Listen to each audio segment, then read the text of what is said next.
दरभंगा के कुशेश्वर नाथ सीट से जेडीयू उम्मीदवार अमन भूषण हजारी ने भरा मंगलवार को बिरौल स्थित अनुमंडल कार्यालय में अपना पर्चा।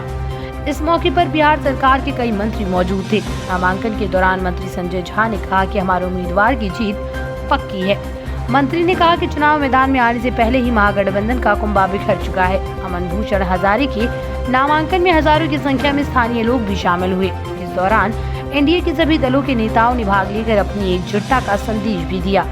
नामांकन के बाद एक चुनावी सभा को भी सभी नेताओं ने संबोधित किया। इनमें बिहार सरकार के कई मंत्री सहित बीजेपी और जेडीयू के मंत्री भी शामिल हुए।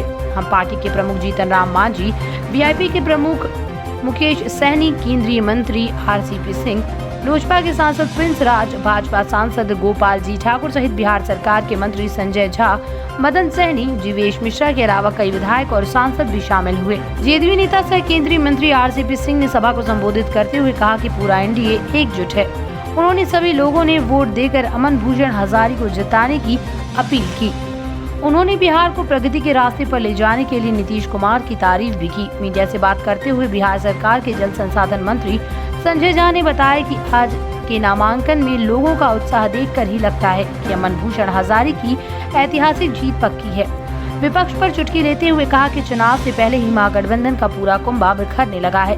कांग्रेस और राजद का हाल सभी को पता है। हालांकि उन्होंने ये जरूर माना कि कुशेश्वरनाथ का इलाका जलजमाव के कारण पिछड़ा हुआ है। उन्होंने कहा कि आने वाले समय में ये समस्या भी दूर हो जाएगी। खुद मुख्यमंत्री ने इलाके का भ्रमण कर जल संसाधन विभाग को इस ओर काम करने की कई बड़ा ऐतिहासिक नॉमिनेशन रहा। जितनी बड़ी संख्या में लोग आज, जब कुशेश्वर स्थान दुरूह क्षेत्र है, यहाँ से निकल के आना भी ऐसा भी होता है कि एक रात पहले आना पड़ता है। ऐसा भी रिमोट एरिया है यहाँ, लेकिन कोई पंचायत, कोई गांव नहीं है जहाँ से लोग आज नहीं आए इस कार्यक्रम में। और ऐतिहासिक जीत यहाँ से एनडीए के नेतृत्व में जो जदयू के प्रत्याशी हैं उनका होगा। और ख़ास करके लोग यहाँ विकास का स्वाद चख चुके हैं। अगर बिहार में सब जगह डेवलपमेंट हुआ, लेकिन कुशेश्वर स्थान एरिया ऐसा है जो 2, 4, 5 जो सबसे पिछड़ा एरिया माना जाएगा, उसमें कुशेश्वर स्थान आता है बिहार टॉप 5 में, पिछड़ा में। उसमें जितना काम हुआ और अब सरकार की और मुख्यमंत्री जी की प्रायोरिटी है, इसलिए वो आए भी थे कि यहाँ 5-6 महीना पानी रहता है। उसका बहुत सारा कारण है। तो उसको वो विभाग मैं देख रहा हूँ, जल संसाधन विभाग, मैं खुद भी आकर के देखा था कि जो जल जमाव की स्थिति रहती है उससे कैसे मुक्त कराया जाए और खेती लायक ज़मीन हो, वो हमारा प्रायोरिटी पे होगा। तो लोगों का ट्रस्ट है, काम हम लोग करते रहे हैं। और कुशेश्वर स्थान में तो देख ही लिए, महागठबंधन तो नॉमिनेशन हम लोग किए नहीं, अब वो महागठबंधन तो वैसे ही ख़त्म हो चुका है यहाँ पर। तो मुझे लगता है कि ऐतिहासिक जीत होने वाली है। वो तो पिछली बार भी उतारे थे। उस समय तो यहाँ के सांसद पशुपति पारस जी एक ही पार्टी थी। पिछली बार भी तो कुशेश्वर स्थान से उतारे थे वो शशि भूषण हजारी जी के खिलाफ। तो क्या हो गया? इस बार तो असली लोजपा हम लोगों के साथ है। पशुपति पारस जी का पार्टी हम लोगों के साथ है। आज के कार्यक्रम में जो प्रिंस राज यहाँ के सांसद हैं, वो भी यहाँ कार्यक्रम में मौजूद थे। तो यहाँ की जो वोटर है, जो लोजपा के समर्थक हैं, वो सारा के सारा इस बार अमन भूषण हजारी को वोट दिया। एक तो कुछ दिख रहा है क्या? हालांकि वो राजद को छोड़ने की बात बोल रहे थे, आपको क्या लगता है? नहीं, मैं वो तो उनके और कांग्रेस की बात है, लेकिन इतना मैं ज़रूर कह सकता हूँ कि यहाँ पर जो कांग्रेस के प्रत्याशी हुआ करते थे, लगातार प्रत्याशी रहे यहाँ से। और ऐसा क्या है भाई कि तारापुर में आप उतने ही वोट से हारा तो आप ही सीट रखे, उतने ही वोट से हारे कांग्रेस के प्रत्याशी तो उनका सीट छीन लिए।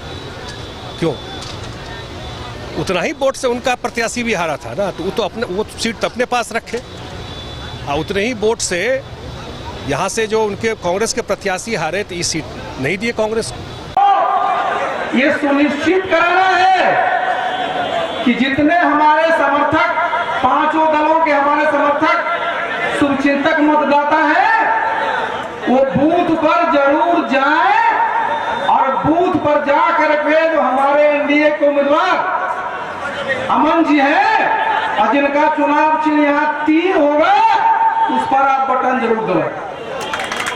और चुनाव चिन्ह का प्रचार करना बहुत जरूरी है साथियों, क्योंकि भारतीय जनता पार्टी के जो हमारे साथी होंगे, जो हमारे शुभचिंतक होंगे, उनके दिमाग में कमल छाप होगा। हमारे वीआईपी के होंगे, उनका नाम वाला है वो होगा। हमारे लोक जनशक्ति पार्टी का अभी तो फ्रीज हो गया है, लेकिन उनके दिमाग में बंगला का है। ये सब जो हमारे पार्टी के, हमारे हम पार्टी के हैं, इनका जो हमारा कड़ाही का है। तो यहाँ सब साथियों को बताना है कि यहाँ भारतीय जनता पार्टी, हम secular party, VIP, Lojpa, Janata Dal you का तो है, सबका चुनाव चिन्ह यहाँ तीर छाप है, ये बता देना पड़ेगा। आपने आज नॉमिनेशन किया, क्या कहेंगे? क्या कहेंगे? मुझे बहुत खुशी है और सभी आदमी आए, एनडीए के सभी नेता फ्रॉम गार्जियन, हमारे सभी गार्जियन आए और हमें आशीर्वाद दिए, और क्षेत्र के सभी जो हमारे गार्जियन हैं सभी आकर के आशीर्वाद दिए और बहुत खुशी हुई। उत्साह बढ़ा है? भीड़ उत्साह की बात नहीं है, ये खुशी की बात है कि हमारे साथ सभी गार्जियन हमारे हैं, सभी पूरे विधानसभा हमारे साथ है। और कोई एक मतलब एक आदमी जो कहेगा कि नहीं आशीर्वाद दे रहे, वो ऐसा कोई बात नहीं, पूरे विधानसभा हमारे साथ है। क्या होगा जब आप जाएंगे जनता के पास, तो मुद्दा क्या लेके जाएंगे? विकास की, हमारे पिताजी जो विकास जितना किए उसमें कुछ जो छूट गया वो हम करने की कोशिश करेंगे और उसको हम करेंगे। लेटेस्ट खबरों के लिए देखते रहिए MUZ न्यूज़ और ताज़ा अपडेट पाने के लिए चैनल सब्सक्राइब करना ना भूलें।